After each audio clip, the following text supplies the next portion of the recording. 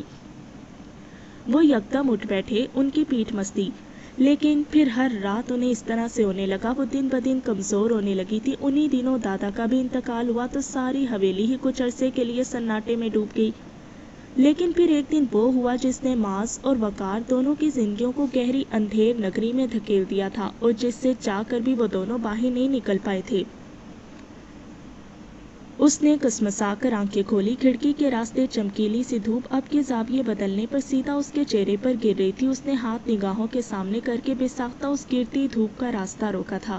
پھر side table پر رکھا mobile اٹھا کر دیکھا 9 بج رہے تھے۔ پہلے تو اسے رات کو نیند سے دیر سے آئی تھی اور اوپر سے اب یہ دھوپ۔ اس نے دونوں ہاتھوں کے سہارے اٹھ کر بیٹھنا چاہا تو کندھوں میں یکدم ایک درد سا اترا۔ آہ!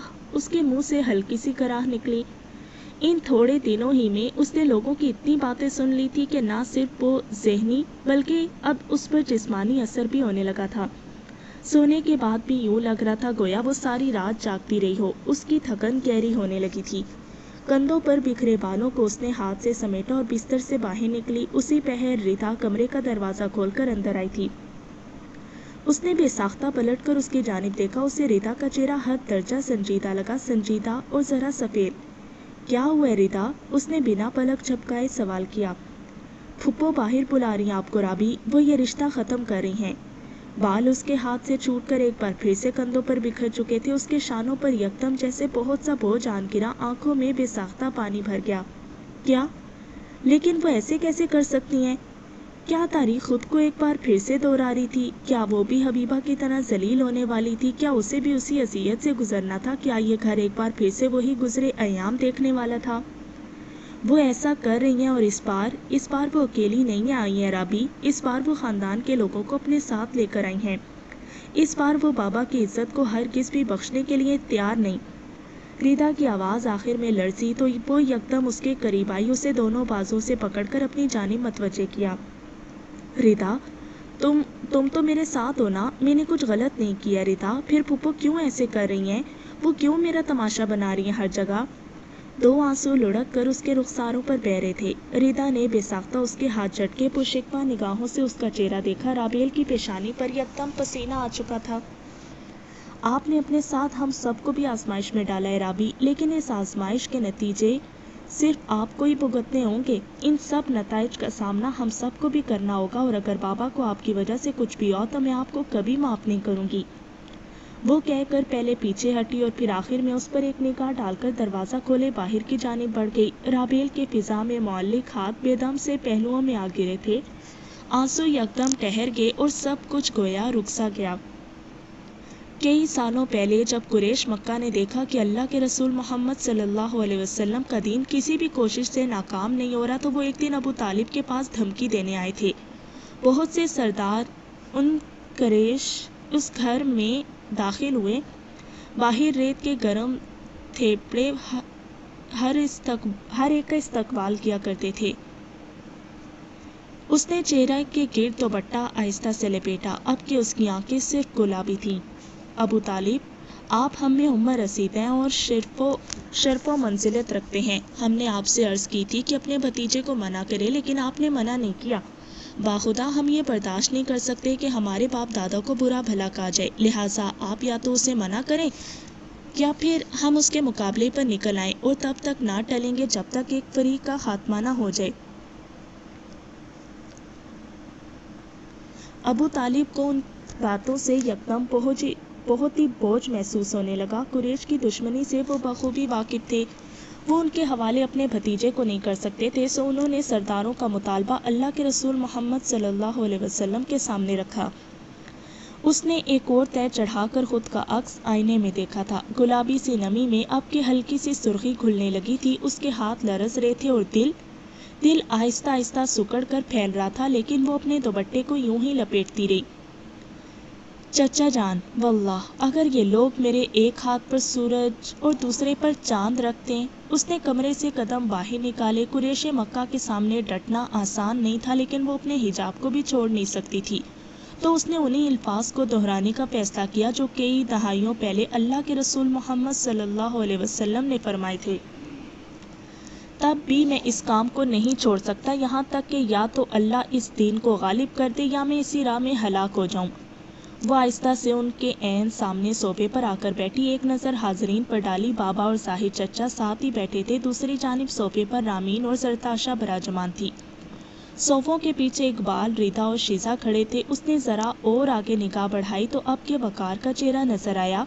وہ فکر مندی سے اسے ہی دیکھ رہے تھے۔ ان کے صوفے کے پیچھے خاندان کی چند خواتین اور کچھ مرد حضرات بھی تھے۔ اس نے تھوک نگل کے پھپھو کو دیکھا جن کے بالکل ساتھ ہی ارحم بھی بیٹھا تھا۔ میں یہ آخری موقع تمہیں دے رہی ہوں رابیل، میں دل سے چاہتی ہوں کہ تمہارا اور ارحم کا رشتہ ہو جائے، لیکن تمہارے اس دوپٹے نے سارا کام خراب کر دیا۔ تم اسے چھوڑ دو، نہیں تو میں اس رشتے کو ختم کرنے میں ایک پل بھی نہیں لگاؤں گی۔ رونتو تمکنت سے پر لہجے میں کہہ کر وہ لمحے بھر کے لیے اپنی پشت صوفے سے ٹکا کر بیٹھی۔ چہرے پر اطمینان واضح طور پر جھلک رہا تھا۔ وہ یقیناً رابیل کو آگے کنواں اور پیچھے کھائی والے حصے میں معلق کر گئی تھی۔ اس نے ایک نگاہ اٹھا کر عابد کی جانب دیکھا، وہ بھی اسے ہی دیکھ رہے تھے ملتجی نگاہوں سے۔ رابی جانتی تھی کہ یہ رشتہ ان کے لیے کتنا اہم تھا، لیکن کچھ تھا جو اس سے بھی زیادہ اہم تھا۔ اس نے دل مضبوط کیا اور پھر نگاہوں کا زاویہ پھپھو کی جانب پھیرا۔ اسے حبیبہ نہیں بننا تھا، اسے رابیل بننا تھا۔ اسے اب کے یہ روایت ختم کرنی تھی، اب کے وہ اس ظلم و جبر کی روایت کو ختم ہو جانا ہی چاہیے تھا۔ آپ لوگ میرے ایک ہاتھ پر چاند اور دوسرے پر سورج رکھ دے تب بھی میں اس سے پیچھے نہیں ہٹوں گی، یہاں تک کہ اللہ اس دین کو غالب کر دے یا پھر میری جان اس سب میں ہلاک ہو جائے۔ اس کی آواز آج لرز نہیں رہی تھی، اس کی آواز آج مضبوط تھی۔ اگر اس کی جان اس سب میں چلی جائے گی تب بھی اسے اس کا غم نہیں تھا۔ ایسا تھا تو پھر ایسے ہی صحیح۔ ہر دفعہ وہ پھپھو کو جیتنے نہیں دے سکتی تھی، ہر دفعہ اہل مکہ کا جیتنا ضروری نہیں ہوتا۔ ایک پل کو اس کے جواب پر سب کچھ تھم گیا تھا۔ پھپھو بے یقینی سے سیدھی ہو بیٹھی۔ تم جانتی ہو نا اس بات کا مطلب؟ جی پھپھو، میں بہت اچھے سے جانتی ہوں اپنی ساری باتوں کے مطلب۔ اور گھر والوں نے آج رابیل کا بالکل نیا روپ دیکھا تھا، سپاٹ، سنجیدہ اور ضدی۔ تمہیں اندازہ ہے تم کیا کہہ رہی ہو؟ کیا میں ایک بار پھر سے کہوں پھپھو؟ اس نے ایک نگاہ ارحم پر ڈالی تھی، وہ بھی بے یقینی سے اسے ہی دیکھ رہا تھا۔ میں رشتہ ابھی کے ابھی ختم کر کے چلی جاؤں گی۔ وہ جیسے اسے باور کروا رہی تھی کہ یہ اس کا آخری موقع ہے۔ سب نے بے چینی سے ایک ساتھ پہلو بدلا تھا، دل بری طرح دھڑک رہا تھا اور سانسیں رک رک کر آتی تھی، مگر اب رابیل فیصلہ کر چکی تھی۔ یہ آپ کا اپنا فیصلہ ہے، آپ نے جو کرنا ہے کریں۔ تم اپنا بہت بڑا نقصان کر رہی ہو لڑکی۔ میں خود کو بہت سے بڑے نقصان سے بچا رہی ہوں پھپھو۔ تھم تھم جملے سائمہ کے منہ پر گویا پلٹ رہے تھے۔ وہ ویسے ہی صوفے پر بیٹھی رہی۔ رابیل عابد کو ایک ہی رات نے بدل ڈالا تھا۔ تم جانتی بھی ہو کہ اس رشتے کے ٹوٹ جانے کے بعد تمہارا کہیں بھی رشتہ نہیں ہوگا، لوگ تمہیں کتوں کی جگہ پر ڈال دیں گے۔ کوئی تمہیں تو کیا تمہاری وجہ سے تمہاری بہنوں تک کو نہیں پوچھے گا۔ کیا تم ان سب کی خوشیوں کا قتل اپنے اس بے وقوفانہ فیصلے سے کرنا چاہتی ہو؟ وہ جیسے اب کے اس کی حالت سے حظ اٹھا رہی تھی۔ رامین اور عابد نے لمحے بھر کو بے یقینی سے دیکھا تھا سائمہ کو۔ ان کے اس آخری بات کا مطلب وہ اچھے سے سمجھتے تھے۔ وہ اگر کہہ رہی تھی کہ رابیل کا رشتہ کہیں نہیں ہوگا تو واقعی ایسا ہی ہونا تھا۔ وہ اب کے اسے کسی کے بھی قابل نہیں چھوڑنے والی تھی۔ پلیز آپی، ایسے میں بھی یہی ہوں اور آپ بھی یہی ہیں پھپھو۔ میں بھی انتظار کر رہی ہوں اور آپ بھی انتظار کریں۔ اس نے رامین کی بات کاٹ کر بہت سکون سے کہا تھا۔ لمحے بھر کو وہ تیش سے ابل کر آگے ہوئی۔ میں تمہیں خاندان بھر میں بدنام کر دوں گی، کوئی دوبارہ تمہارے دروازے پر تھوکے گا بھی نہیں رابیل، اور تم جلدی جان لو گی کہ میرے ہیرے جیسے بیٹے کو ٹھکرانے کا انجام کیا ہوتا ہے۔ اس کی نگاہ ایک بار پھر سے ارحم پر پھسلی تھی، بالکل خاموش نگاہ تھی وہ۔ مجھے بھی آپ کے اس بزدل بیٹے میں کوئی دلچسپی نہیں پھپھو، مجھے ایسے کسی بھی انسان میں دلچسپی نہیں جو خود فیصلے نہ کر سکتا ہو، نہ ان فیصلوں پر سٹینڈ لے کر ڈٹ جاتا ہو۔ مجھے آپ کے بیٹے میں کوئی دلچسپی نہیں ہے۔ آپ سدا اسے اپنے پلو سے باندھ کر رکھیں، کیونکہ آپ کی مسلط کی گئی ہر وقت کی مرضی نے اس سے فیصلہ کرنے کی صلاحیت تو سلب کر ہی لی ہے۔ اگر وہ بولتی نہیں تھی تو اس کا مطلب یہ نہیں تھا کہ وہ بولنا جانتی نہیں تھی۔ پھپھو کے کانوں سے اب کے واضح طور پر دھواں نکلنے لگا تھا۔ ارحم کا چہرہ بھی یکدم سرخ ہوا۔ بکواس بند کرو اپنی۔ نہیں پھپھو، میرے خیال سے اب بہت ہو چکا ہے، نکل آئے اس مرضی مسلط کرنے کی بیماری سے آپ بھی۔